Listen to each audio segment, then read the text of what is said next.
IFM News. IFM News. IFM News. Lokal.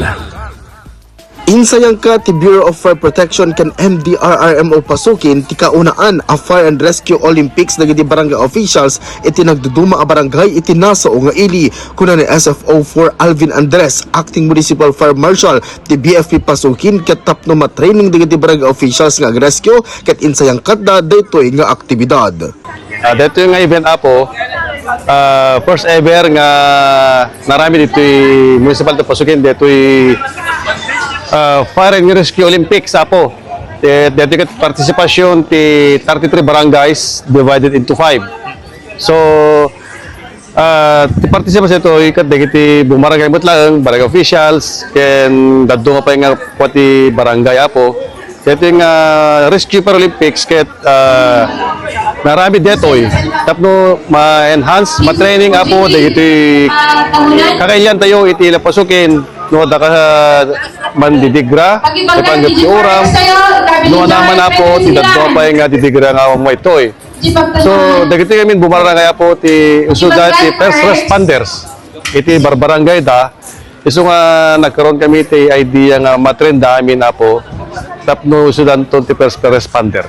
Maragsakan met ni SB member Rodolfo Ian Benjamin G. Valdez II, the RM Committee Chairman iti ili ti pasukin gaputa ditoy amay pakita ti siglat kan kinaalerto dagiti agbalito of first responders. Maragsakan tayo as chairman iti DRRM Committee the municipality because the first ever Fire and Rescue Olympics was successfully launched today, of course with the participation of over 33 barangays clustered into five clusters.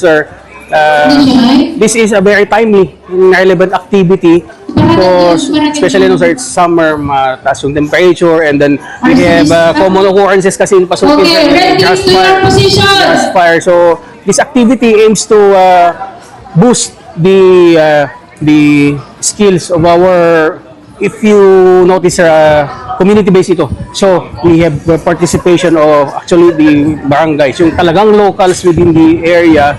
So, this is a very important initiative by the local government unit through the BFP and the MDRRM, sir, for to train our responders to basically so they can respond better, faster, and more efficient. Most especially, sir, that in pasukin, magkakaiba yung landscape natin. We have 11 coastal barangays. Okay, red team naka-position na. Remaining is mountainside barangays. So this will give the BFP a really hard challenge when it comes to response. So by this activity, we are multiplying. We are multiplying our assets. We are multiplying our force to force response to this, sir. In the future, wag naman sana. Mainaig iti daytoy ket maipanamnamang agtultuloy dagiti programa dati BFP ken MDRRMO para iti pagsayaatan dagiti umili. Para iti IFM News, Adon Lawrence Martinez, Tatak, IFM. IFM News. IFM News. IFM News. Lokal.